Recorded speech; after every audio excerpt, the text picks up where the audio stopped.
Chapter number 3 है दो चर वाले रेखीय समीकरण युग्म।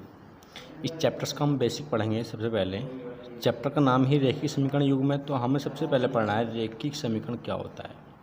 तो रेखीय समीकरण क्या होता है?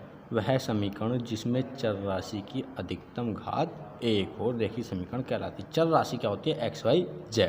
अधिकतम घात 1, अधिकतम घात 1 है यहाँ पर, तो ये क्या है? रेखीय समीकरण। यहाँ पर भी 1 और यहाँ पर भी क्या है? रेखीय समीकरण। लेकिन इसमें और इसमें डिफरेंट क्या है? देखें, ध्यान दें, दो चर वाले रेखीय समीकरण। अब हमारा दूसरी डेफिनेशन आएगी दो चर वाले रेखीय समीकरण। तो वह समीकरण जिसमें दो चर राशि तथा उनकी अधिकतम घात 1 हो, दो चर वाला रेखीय समीकरण कहलाता है। इसका मानक रूप है ax + by + c = 0, या इसको बोल देते हैं हम व्यापक रूप। दो चर वाले रेखीय समीकरण का व्यापक रूप क्या होता है? ax + by + c = 0, जहाँ a b c क्या है? वास्तविक संख्याएं हैं। Example two x + 3y + 5 = 0, x + y + 1 = 0। अब आता है तीसरा दो चर वाला रेखीय समीकरण युग्म। बिल्कुल सेम यही होगा, बस युग्म का मतलब क्या है? वो समीकरण क्या होंगी? दो होंगी। जैसे कि a1x + b1y + c1 = 0, a2x + b2y + c2 = 0। ये है युग्म।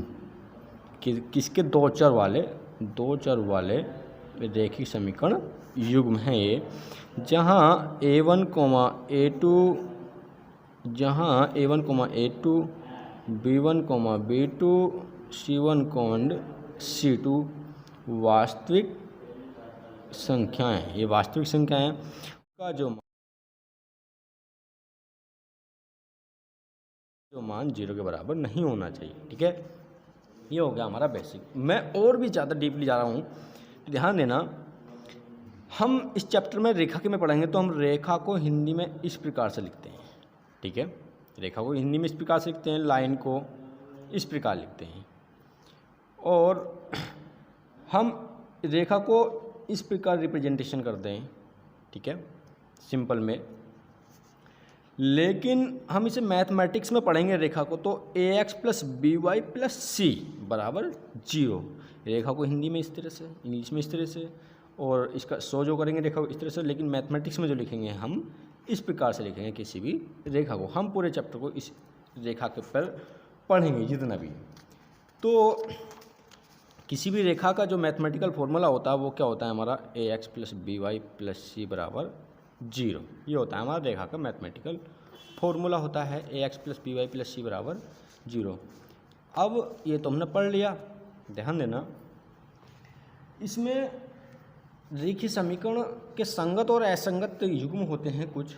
जैसे मैं बात करूं कि दो रेखाएं हैं, इनसे क्या क्या हो सकता है? दो रेखाएं या तो समांतर हो सकती हैं, दो रेखाएं या तो फिर एक दूसरे को काट सकती हैं, दो रेखाएं या एक दूसरे पर आश्रित हो सकती हैं, मतलब संपाती हो सकती हैं। इन्हें क्या बोलेंगे? काट रही हैं, प्रतिच्छेद कर रही हैं, इन्हें क्या बोलेंगे? समांतर। इन्हें क्या बोलेंगे? संपाती। लेकिन हमें पता कैसे चलेगा? ध्यान देना, यदि कोई दो रेखाएं हैं a1x, b1y, c1 = 0, और दूसरी है a2x, b2y + c2 = 0। इसे नोट कर लेंगे सभी बच्चे।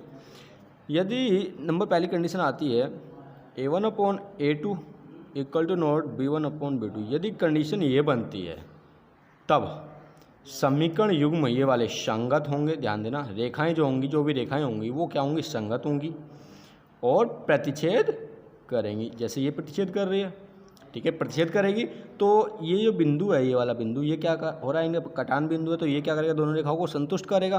प्रतिच्छेद करेंगे और क्या होगा? इनका एक हल होगा। एक हल कौन सा होगा बेटा? जहाँ पर बिंदु प्रतिच्छेद कर रहा है। दूसरा a1/a2 = b1/b2 और = नोट c1/c2। इस कंडीशन में जब ये कंडीशन आएगी तो ये क्या होंगे? असंगत। क्या होंगे ये? असंगत, क्योंकि रेखाएं क्या हो जाएंगी? यहाँ पर क्या कर रही हैं? प्रतिच्छेद इस प्रकार से काटेंगी, लेकिन ये असंगत होंगी। और जब असंगत होंगी मतलब कोई संगत इनका रंग कुछ मिलेगा ही नहीं, कहीं मिलेंगे ही नहीं, अर्थात इनका कोई भी हल नहीं होगा, कोई भी हल नहीं होगा। जब कोई भी हल नहीं होगा और रेखीय समीकरण कैसे होंगे, असंगत होंगे, और रेखाएं क्या होंगी, ये समांतर होंगी। मतलब इस प्रकार से जब ये एक दूसरे को रेखा काट ही नहीं रही तो कैसे हल मिल जाएगा इनका। ठीक है, थर्ड कंडीशन हमारी है A1/A2 बराबर B1/B2 C1/C2। जब ये होंगे तो ये हो जाएगा आश्रित संगत बोल देते हैं, आश्रित संगत। ऐसा कोई ज़रूरी नहीं है आश्रित लगाना, ठीक है, आश्रित संगत। और इनके कितने हल होंगे बेटा, ये यहाँ पे प्रतिच्छेद करा, यहाँ पर समांतर, लेकिन यहाँ पर क्या होंगे, संपाती। क्या हो जाएगा, संपाती। संपाती का मतलब एक दूसरे के ऊपर लिपटा हुआ, ढका हुआ, बिल्कुल क्लियर करके संपाती। और इनके अनेक हल होंगे, अनेक हल होंगे, अपरिमित रूप से अनेक हल होंगे। अर्थात संपाती किस तरह से, इस एक रेखा ये है, एक रेखा ये है, दो रेखाएं, ये वाली रेखा भी इसके ऊपर आके पड़ जाएगी, ये इस तरह से बन जाएगी, तो इनके क्या हो जाएंगे, अनेक हल। ये क्या हो जाएगी, ये वाली रेखा इसके ऊपर चली जाएगी, ये होगी संपाती, ये क्या होगी, समांतर, और ये क्या होगी, प्रतिच्छेद। तो ये तीन कंडीशन और जो हमने बेसिक इधर बताया है, ये वाला बेसिक हमें पूरा लर्न होना चाहिए, तीनों कंडीशन लर्न होनी चाहिए। हमारा क्लियर पूरा चैप्टर्स इन्हीं पर डिपेंड है और पूरा चैप्टर्स इन्हीं पर क्लियर हो जाएगा।